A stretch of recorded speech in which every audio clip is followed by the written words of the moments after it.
itu? Syahrul Ramadan alladzi unzila fihi Qur'an. Jadi salah satu sebutan atau gelar julukan nama besar dari para Ramadan adalah bulan Al-Quran. Kenapa? Karena di bulan inilah Allah turunkan Al-Quran. Sebagai apa? Hudal linnasi wa bayyinati minal huda wal furqan. Apa itu? Huda sebagai petunjuk. Bapak Ibu, kalau misalnya nggak tahu kita ke Medan, nggak ada yang ditanya, pakai petunjuk, maka gampang dia. Nggak usah tanya lagi. Tahu sekarang petunjuk Ibu? Google Map. Gimana sebentar lagi? Anda belok kiri. Anda akan jumpai ini, maka setelah itu belok kanan. Ada kan Bu? Itu namanya petunjuk, pedoman, panduan. Al-Quran lebih daripada Google Map. Google-nya Allah Subhanahu wa Ta'ala. Agar apa? Agar kita selamat dunia akhirat. Gak tanggung-tanggung Bapak Ibu. Selamat dunia akhirat. Kalau Google Map, kadang-kadang kita disesatkan. Anda sudah sampai pada tempat itu atau tidak? Ada kata-kata Anda sudah sampai, tahu jadi baru tidak sejauh lagi. Mana repot lagi, udah kan? Nah, yang sering pakai Indonesia namanya itu Grab, taksi, paket, ya Bu. Nah, dia pakai Google Map. Banyak salahnya. Kenapa? Karena nggak akurat Google-nya manusia. Tapi Google-nya Allah, Al-Quran pasti selamat. Kenapa? Karena Al-Quran adalah firman-Nya Allah Subhanahu wa Ta'ala.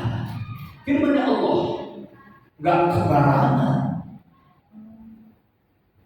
Yang Dia yang menciptakan langit bumi, menciptakan segala macam isinya, menciptakan manusia, menciptakan segala perbuatan kita.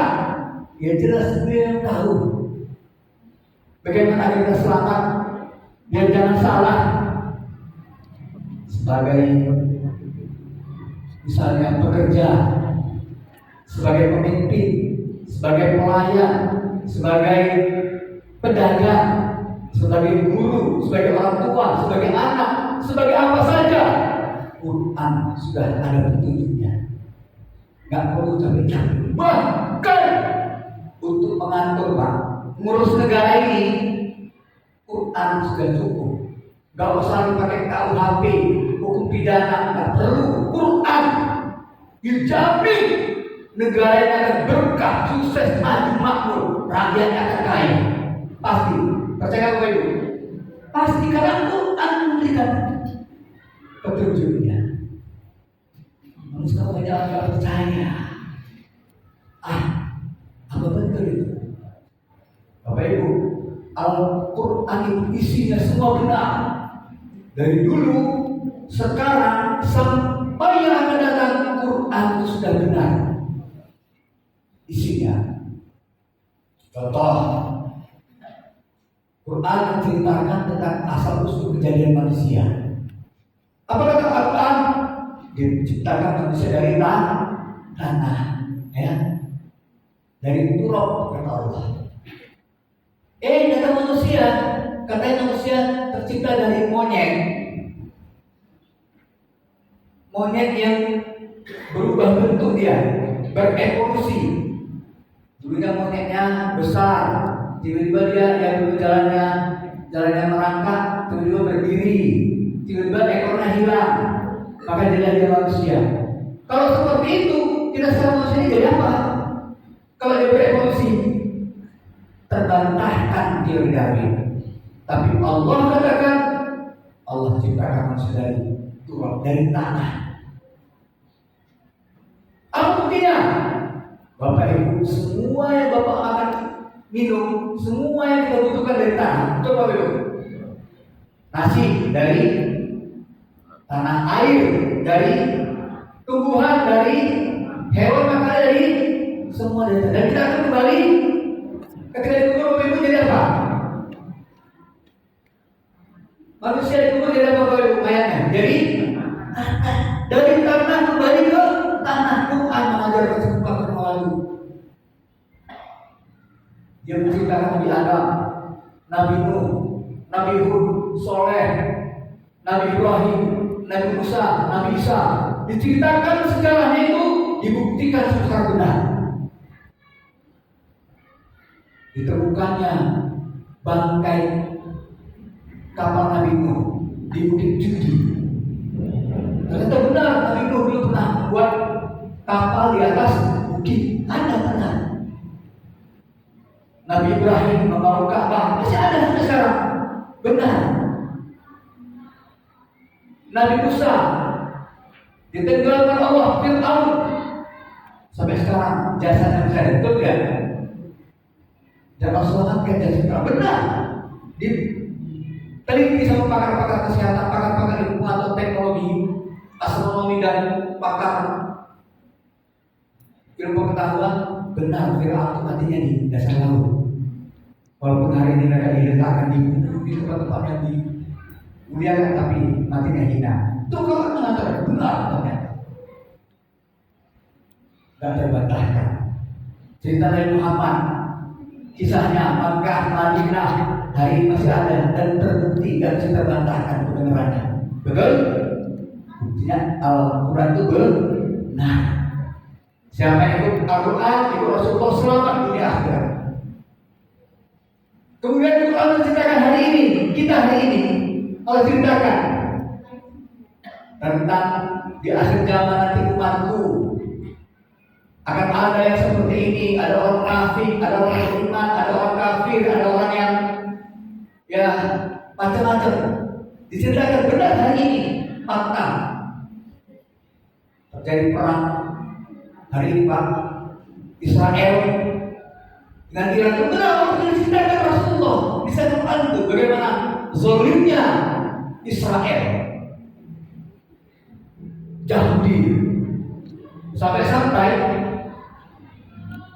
Ustadz Abu Somad pernah bertanya sama gurunya Syekh Muhammad Jibril ketika beliau kuliah di Al-Azhar Mesir. Wahai Syekh, kenapa ini Israel dibiarkan sama Allah? Kenapa tidak dimusnahkan aja dari dulu seperti kaum Ad musnah, kaum Samud musnah, apa lagi? Kaum Sodom musnah. Kenapa tidak dimusnahkan aja?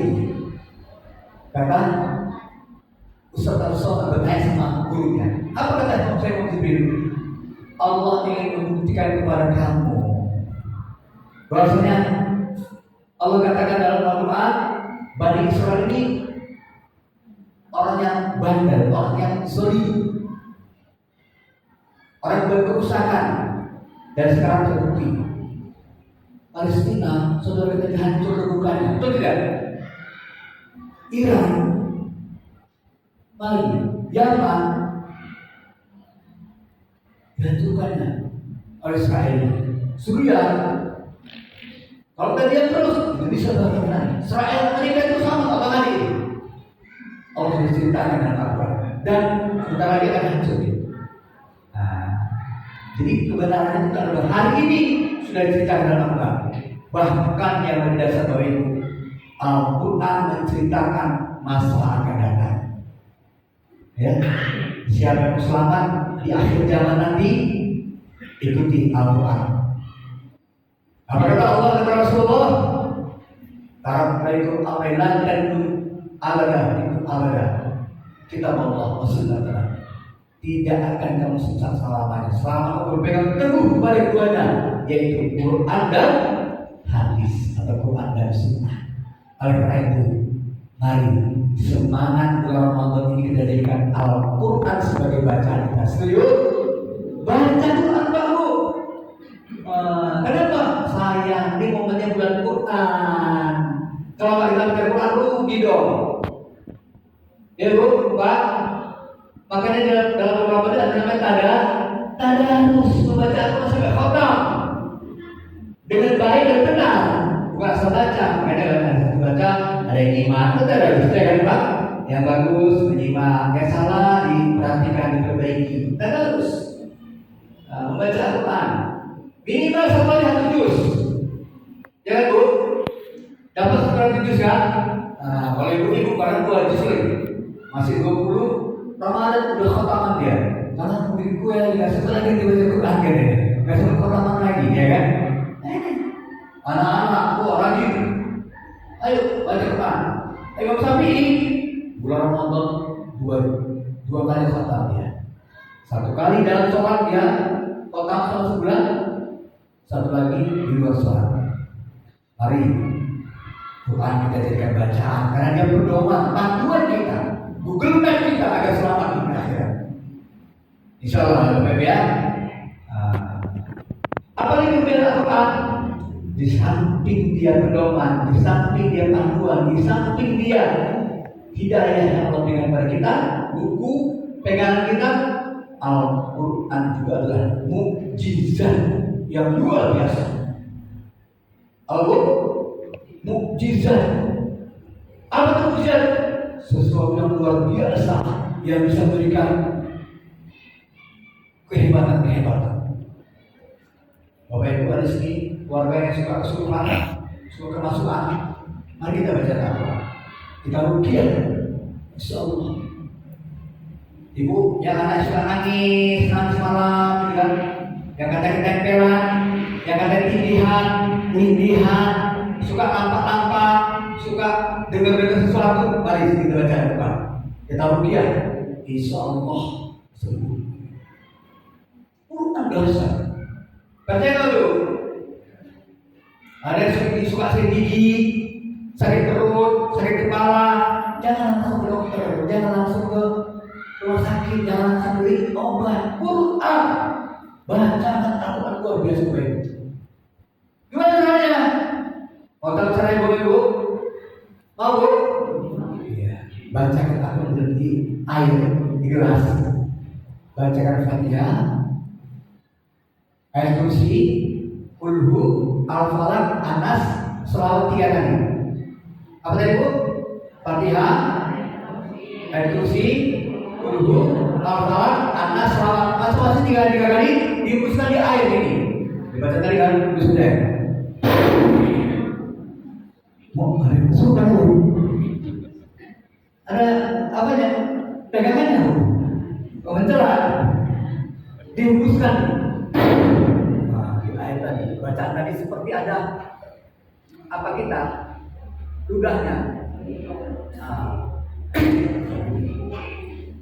Diminumkan ke yang sakit gigi, yang sakit kepala, yang sakit perut. Insya Allah yang sakit kepalanya sembuh, yang sakit giginya sembuh, yang sakit perutnya sembuh. Insya Allah. Itu Quran luar biasa dasar.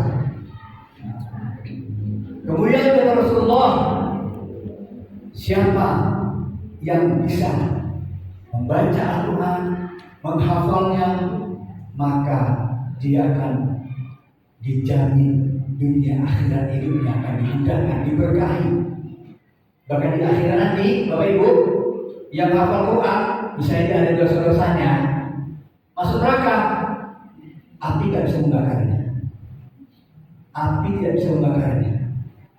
Kalau dia menghafal Al-Quran, bahkan Bapak Ibu, misalnya kita sebagai orang tuanya, karena ada dosa-dosa kita dulu mungkin, ya namanya anak muda berada dalam dosa, kita masuk neraka karena dosa kita.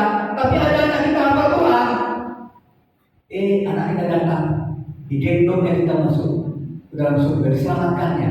Dia diberi kebebasan 10 orang keluarganya, ditariknya dari neraka masuk ke dalam surga. Makanya Bapak Ibu jadikan anak-anaknya penghafal Al-Quran.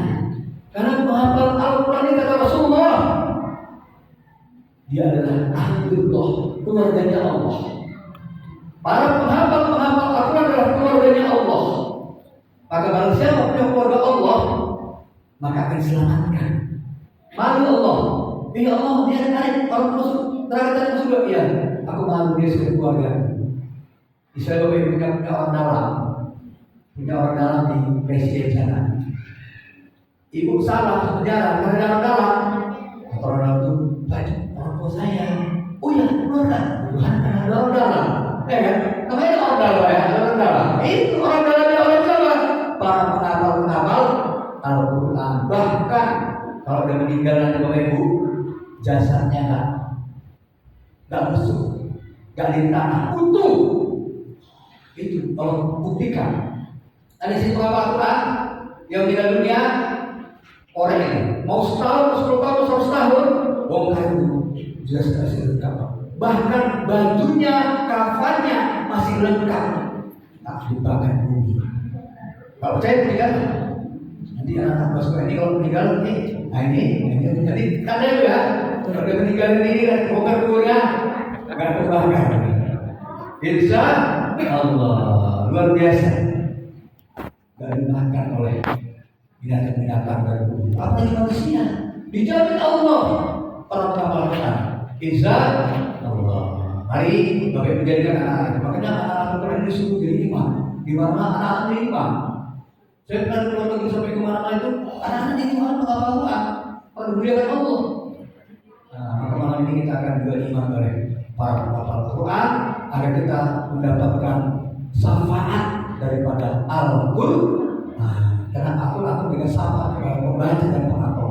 Insya Allah. Mudah-mudahan ini kita menjadikan Allah sebagai pedoman kita, bacaan kita, dan syafaat kita mendapatkan pertolongan dari Allah SWT, kemuliaan dan keberkahan dunia akhirat. Amin ya rabbal alamin. Demikian tausiah kita pada malam ini. Terima kasih atas keperhatian. Mohon maaf atas segala kurang. Wassalamualaikum warahmatullahi wabarakatuh.